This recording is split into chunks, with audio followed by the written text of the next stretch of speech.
Hi everyone. இந்த பதிவில் ராசியை மையமாக வைத்து ஒருவரது குணநலன்கள் சுபாவங்கள் என்ன என்பதை விளக்கமாக பார்த்து கொண்டிருக்கிறோம். இந்த பதிவில் நாம் எடுத்திருப்பது கும்பராசி. கும்பராசி நபர் ஒருவர் எங்கள் வீட்டில் இருக்கிறார், அல்லது எனக்கு வரக்கூடிய அந்த வாழ்க்கை துணைவர் கும்பராசி என்றாலோ, அல்லது எனது வியாபார கூட்டாளி கும்பராசியில் இருந்து வந்தாலோ, எவ்வாறு நாம் அவர்களை கையாள்வதன் மூலம் அவர்களும் நாமும் அங்கே மேன்மை பெற முடியும் போன்ற விவரங்களை இந்த பதிவில் நாம் காண இருக்கிறோம்.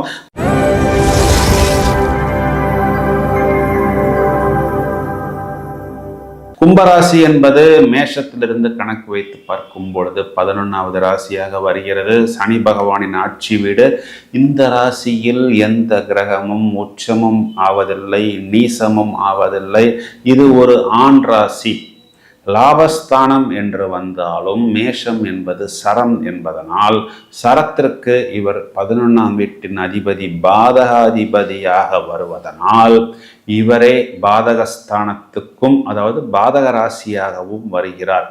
இந்த கும்பராசியை பற்றி நாம் எடுக்கும் பொழுது கொஞ்சம் பலனை துல்லியமாக பார்க்க வேண்டும். ஏனென்றால் பொதுவாக கும்ப லக்னமாக இருந்தாலும் சரி, கும்ப ராசியாக இருந்தாலும் சரி, ராசியாதிபதி சனியே 12ஆம் வீடு என்று சொல்லக்கூடிய விரயஸ்தானாதிபதியாகவும் வருகிறார். ராசியாதிபதி 9ஆம் வீட்டில் உச்சமடைகிறார். இந்த லக்னத்திற்கு 9ஆம் வீடு பாகியஸ்தானத்துக்கு அதிபதி. பிறகு அவர்தான் பாதகத்துக்கும் அதிபதியாக வந்து லக்னாதிபதி ராசியாதிபதியே பாதகத்தில் போய் உச்சமடைகிறார். இந்த ராசிக்கு புதன் சுக்கிரன் இந்த 2 கிரகங்களும் சுப கிரகங்களாக எடுக்கப்பட்டாலும் சுக்கிரன் சுகஸ்தானத்துக்கு அதிபதியாக வருகிறார். பிறகு அவரே பாதக அதிபதியாகவும் வருகிறார். புதன் என்பவர் இங்கு பஞ்சமாதிபதி பூர்வ புண்ணியஸ்தானாதிபதியாக வந்தாலும் அவர்தான் அஷ்டமாதிபதியாகவும் வருவதனால் இந்த கூட்டணிகளை தவிர எந்த கிரகங்களுமே கும்பராசிக்கோ கும்ப லக்னத்திற்கோ நல்லது செய்வதில்லை. இந்த கூட்டணியில் நான் சொன்னது போல் சனியாக இருந்தாலும் புதனாக இருந்தாலும் சுக்கிரனாக இருந்தாலும் பூரணமான நல்ல பலன்களை கொடுப்பதில்லை என்பதுதான் நிதர்சனமான உண்மை. இதற்குண்டான அனைத்து காரணங்களையும் இப்பொழுது நான் சொல்லியிருக்கிறேன். இதன் அர்த்தம் என்னவென்றால், பிராக்டிக்கலாக பார்க்கும் பொழுது கும்பராசிக்காரர்களுக்கோ கும்ப லக்னத்தில் உள்ளவர்களுக்கோ நல்லது செய்வதற்கென்று யாருமே இல்லை அப்படிங்கிறத ஒரு லைன்ல சொல்லாம இவ்வளவு நேரத்துக்கு இதற்குண்டான காரணத்தையும் நான் எடுத்து சொல்லியிருக்கிறேன். These people are very peculiar. இவர்களது மதிப்பும் மரியாதையும் பலருக்கு புரிவதில்லை. எந்த கிரகமும் நல்லது செய்வதில்லை. பொதுநலன் கருதியே அனைத்து விஷயங்களையும் செய்வதில் இவர்கள்தான் முதன்மையானவர்கள். மனித குலத்தின் மேம்பாட்டுக்காக உழைப்பவர்கள். These people are very good in technology. ஈஸியாக முன்னோடிகளாக இருப்பார்கள். இதன் காரணம், இந்த நவீன தொழில்நுட்பம் நவீன யுகத்துக்கு தேவையான அனைத்து விஷயங்களையும் விஸ்தாரமாக கொடுக்கக்கூடிய இந்த ராகு என்ற கிரகத்தின் ஒரு முழு நட்சத்திரம் இந்த ராசியில் இருக்கிறது. அதனால் அனைத்து தொழில் ரீதியான முன்னேற்றம், இந்த டெவலப்மெண்ட், ஐடி, ஆர்டிஃபிஷியல் இன்டெலிஜென்ஸ் போன்ற துறைகளில் எல்லாம் இவர்கள் முன்னோடிகளாக இருப்பார்கள். But these people are also very emotional. மற்றவர்கள் சொல்ல முடியதை, மற்றவர்கள் சொல்ல வேண்டிய விஷயங்களை இவர்கள் நிறைய நேரங்களில் முழுவதுமாக கேட்பதில்லை. சுய வலிமை, சுப வலிமை என்பது கொஞ்சம் குறைவாகத்தான் காணப்படும். லாபத்தை வெகு எளிதாக மற்றவர்களுக்கு, இவர்களுடைய எதிரிகளுக்கு கூட அதனை விட்டுவிட்டு அனைத்தையும் இழந்தவர்களாக பல நஷ்டங்களை சந்திப்பவர்களாகவும் கும்பராசிக்காரர்கள் நிற்கிறார்கள். ஒரு மெழுகுவர்த்தியை ஒரு இடத்தில் வைத்திருந்தால் அந்த மெழுகுவர்த்தி என்பது எரியும் போது அதனை சுற்றி உள்ளவர்களுக்குத்தான் வெளிச்சம். அந்த மெழுகுவர்த்தியை எடுத்து பார்த்தால் அதன் கீழ் இருட்டுத்தான் இருக்கும். அந்த மெழுகுவர்த்தி தன்னைத்தானே எரித்து கொண்டு மற்றவர்களுக்கு பலன் கொடுக்கும். குடத்துக்குள் இருக்கும் ஒரு தீபத்தை போல்தான் இவர்களுடைய அமைப்பு. இவர்களுக்கு தனஸ்தானாதிபதி என்று சொல்லக்கூடிய வருமானத்தை கொடுக்கக்கூடிய 2ஆம் வீட்டின் அதிபதி குரு லக்ன ராசிக்கு 6ஆம் வீடு என்று சொல்லக்கூடிய சத்ரு அல்லது எதிரி ஸ்தானத்தில் உச்சமடைகிறார். இப்போ நீங்க கும்பராசினா உங்களுடைய வருமானம், உங்களுடைய லாபம் உங்களுடைய எதிரிக்கு போய் சேரும் அல்லது 12ஆம் வீட்டில் போய் விரயமாகும் என்பதுதான் நிதர்சனமான உண்மை. ஏராளமான கும்பராசிக்காரர்களிடம் இதனை நான் நடைமுறையில் பார்த்துள்ளேன். இதனால் கஷ்டம் கஷ்டம் என்று தனிமையில் இருப்பது அதிகம். இந்த நேரத்தில் இவர்கள் பேசுவதில்லை. இவர்கள் ராசியாதிபதியின் சுபாவங்களை முழுவதுமாக வெளிப்படுத்துவார்கள். இந்த சனி என்ற கிரகம் தானே இவர்களுக்கு ராசியாதிபதி. இந்த சனி என்பவர் மற்ற ஒரு சுப கிரகம் மாதிரி வந்த உடனே இந்தாப்பா வச்சுக்கோன்னு தூக்கி கொடுக்கறது கிடையாது. ஒருவரை போட்டு அவமானப்படுத்தி நசுக்கி நசுக்கி நசுக்கி பிறகு கொஞ்சம் கொஞ்சமாக அந்த சுபபலன்களை அவர்களுக்கு கொடுக்கும் என்பதனால் இளமையில் கஷ்டம் கஷ்டம் பல விதங்களில் பெற்றோர்களாக இருந்தாலும் கூட இவர்களுக்கு மாத்தூர் ஸ்தானத்துக்கு அதிபதி சுக்கிரன் அஷ்டமத்தில் நீசமடைகிறது. மேலும் இவர்களுக்கு பித்துர்ஸ்தானாதிபதி பித்துர்காரகன் சூரியன் இவர்களுக்கு பாதகஸ்தானத்தில் நீசமடைகிறது என்பதனால் கொஞ்சம் இவர்களது பெற்றோர்களாலும் முழுவதுமாக இவர்கள் மேல் அந்த அன்பையோ காதலையோ கொடுக்கப்படுவதில்லை என்பதுதான் நிதர்சனமான உண்மை. பிறகு போராடி போராடி ஒவ்வொரு விஷயத்தையும் இவர்கள் தங்களுக்குண்டானதாக ஆக்கிக் கொள்வார்கள்.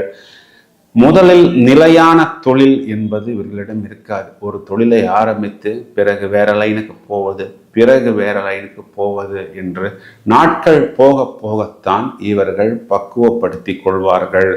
சில நேரங்களில் தவளை தன்வாயால் கெடும் என்று சொல்வார்களே, அது அதிகம் இந்த கும்பராசி கும்பலக்னத்துக்குத்தான் பொருந்தும். ஏனென்றால் இவர்களுடைய வாக்குஸ்தானத்தில் உச்சமடையக்கூடியவர் பாதகாதிபதி என்பதை நீங்கள் எடுத்துக்கொள்ள வேண்டும். இவர்களே வார்த்தைகளை விட்டு விடுவார்கள். பிறகு சில நாட்கள் கழித்தோ அல்லது சில மாதங்கள் கழித்தோ, ஐயோ நம்ம தான் அப்படி பேசினோமா, நம்மளே வாயை கொடுத்து மாட்டிக்கிட்டோமா, இதைத்தான் இந்த இயற்கையும் இந்த பிரபஞ்சமும் எனக்கு சொல்லி கொடுக்கிறதா, நான் மட்டும் அன்னைக்கு அந்த நேரத்தில் அவ்வாறு பேசாமல் இருந்திருந்தால் இதுதான் ரகசியம், இதுதான் சூட்சமம், இதுதான் எனது நிலைப்பாடு என்பது அவருக்கு தெரியாமல் இருந்திருக்குமே என்று அதிகம் வருத்தப்படக்கூடிய நபர்கள் இந்த கும்பராசிக்காரர்கள் என்று சொன்னாலும் அது மிகையல்ல என்பதுதான் நடைமுறை. வியாபாரத்தில் பொதுவாகவே கும்பராசிக்காரர்கள் பொதுவாக அந்த அளவுக்கு பெரிதாக சோபிப்பதில்லை. ஏனென்றால் இவர்களுக்கு இந்த ராசியாதிபதி சனி என்பவர் பரோபகாரம், மற்றவர்களை தூக்கி விடுவதுதான் இவர்களுக்கு இயற்கையாகவே அமைவது. இவர்களுக்கு பல கிரகங்கள் 12ஆம் வீட்டில்தான் வலுவடைகிறது. ராசியாதிபதியே 12ஆம் வீட்டில் ஆட்சி, இவர்களுக்கு ஜீவனாதிபதி 12ஆம் வீட்டில் உச்சம், இவர்களுக்கு வரக்கூடிய தனம் 12ஆம் வீட்டில் நீசம் என்பதனால் வரக்கூடிய தனம் என்பது பல விதங்களில் இவர்களுக்கு விரயமாகி விடுகிறது. சுலபமாக விரயமான ஒரு பொருளை இவர்களிடம் இருந்து நாம் எடுக்க முடியாது. அதிகமாக நம்மை வருத்திய பிறகுதான் இவர்களுக்கு அந்த சம்பளமோ சன்மானமோ வரும். வந்த சன்மானமும் அதன் பிறகுதான் இவர்களுக்கு நிற்கும். அதிகமாக கடைநிலையில் காணப்படுவதும் கடுமையான உடல் உழைப்பை வெளிப்படுத்துவதும் இந்த கும்பராசி என்று சொன்னால் அது மிகையாகாது. மேலும் அதிகமாக நண்பர்கள் மூலமாகவும் தொடர்புகள் மூலமாகவும் இவர்களுக்கு பொருள் என்பது விரயமாகும். நட்பு ஸ்தானம் என்று எடுத்துக்கொண்டால் 3ஆம் வீட்டின் அதிபதி 12ஆம் வீட்டில் உச்சம். தொடர்புகள் என்று வரும் பொழுது சுக்கிரன் என்று வந்துவிட்டால் பாதகாதிபதி 2ஆம் வீட்டில் உச்சம் என்றாலும் அவர் பாதகாதிபதி. வம்பு வழக்கு அதிகம் நேரிடக்கூடிய அமைப்பு என்பது இவர்களுக்கு 6ஆம் வீட்டின் அதிபதி 10ஆம் வீட்டில் நீசம் என்பதனால் இந்த பொது வாழ்வில் இருக்கக்கூடிய நிறைய கும்பராசி நபர்கள் ஏதாவது ஒரு விஷயத்திற்கு காவல் நிலையம் அல்லது கோர்ட் போன்ற இடத்திற்கு போக வேண்டிய ஒரு சூழ்நிலை என்பது ஏற்படுகிறது. இதன் காரணம் நான் ஏற்கனவே சொல்லியிருக்கிறேன், தவளை தன்வாயால் கெடும் என்பதை போல் இவர்கள் வார்த்தைகளை விட்டு கொடுத்து மாட்டிக்கொள்கிறார்கள். பல பேச்சாளர்களை நாம் இந்த கும்பராசியில் காண முடியும். இவர்கள் மற்றவர்களுக்காக பேசும் பொழுது அங்கு அழகாக எல்லாரையும் கவர்ந்து விடுவார்கள். தனக்கென்ற ஒரு விஷயத்தை பேசும் பொழுது மட்டும் இவர்கள் மாட்டிக்கொள்வார்கள். எப்பொழுதும் ஏதாவது ஒரு நேரத்தை கவலையை இவர்கள் வெளிப்படுத்துவார்கள். என்னப்பா நீ ஜாலியாகவே இருக்க மாட்டேங்கிறியே அப்படின்னு சொல்லும் பொழுதுதான் அவர்களிடம் ஒரு சந்தோஷத்தையும் சிரிப்பையும் நாம் அதிகம் பார்க்க முடியும். பணத்தை விரயம் செய்வது என்பது இவர்களுக்கு எளிதாக வரும். குறிப்பாக அது சகோதரர்களாக இருந்தாலும் நண்பர்களாக இருந்தாலும். லாபத்தை கொடுக்கக்கூடிய நபரே பாதகாதிபதியாக வருகிறார் என்பது நிதர்சனமான உண்மை. தனஸ்தானாதிபதி நீசம், வெற்றி ஸ்தானாதிபதி விரயத்தில் உச்சம். இவர்களுக்கு இவர்களே பாதகத்தில் உச்சமாகிறார்கள் என்பதுதான் நிதர்சனமான உண்மை. ஐயா எனக்கு யாருமே இல்லையா, இவர்களிடம்தான் நான் லாபத்தை எதிர்பார்த்தேன், கடைசியில் என் பணமும் இவர்களிடம் போய் மாட்டிக்கொண்டிருக்கிறதே என்று வருத்தப்படக்கூடிய பல கும்பராசி நபர்களுக்கு என்ன பண்ணலாம் அப்படின்னா, ஒன்று கும்பராசியாக இருந்தால் லக்னம் என்னவென்பதை பார்க்க வேண்டும். அந்த லக்னத்தினுடைய அதிபதி இவர்களுக்கு அனுகூலமாக வரும் பொழுது அந்த லக்னாதிபதியை மேலும் மேலும் மேலும் பலம் பெறக்கூடிய ஒரு அமைப்பில் இறங்க வேண்டும். குறிப்பாக இவர் கும்பராசி, இவருடைய லக்னம் மிதுன லக்னம் என்று வைத்துக் கொள்வோம். அப்பொழுது லக்னாதிபதி புதனின் வலுவை கணக்கிட வேண்டும். இல்லை என்றால் இவர் கும்ப லக்னம், ராசியாதிபதி துலாம், அப்பொழுது சுக்கிரனின் நிலைப்பாடு எவ்வாறு இருக்கிறது என்று அடுத்த கிரகத்தை பார்க்க வேண்டும். இதைத்தான் விதி விட்டால் மதி.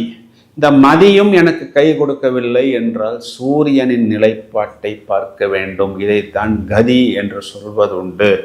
ஏனென்றால் கும்பராசி லாபஸ்தானத்துக்கு அதிபதியாக வந்தாலும் இவரே பாதகஸ்தானத்துக்கும் அதிபதியாக வருவதனால் இவர்களை தூக்கி விடுவதற்கு எவர் இருக்கிறார் என்பதை ஜாதகத்தில் பல கோணங்களில் ஆராய்ச்சி செய்து நான் சொன்னது போல் விதி மதி கதியில் வரக்கூடிய ஒரு அனுகூலமான கிரகத்தை எடுத்து அந்த கிரகத்தை நாம் மேலும் மேலும் பலப்படுத்துவதன் மூலம் அதற்குண்டான வண்ணங்களையும் ரத்தினங்களையும் வழிபாடுகளையும் நாம் உபயோகிப்பதன் மூலம் மேலும் மேலும் வெற்றி பெற முடியும்.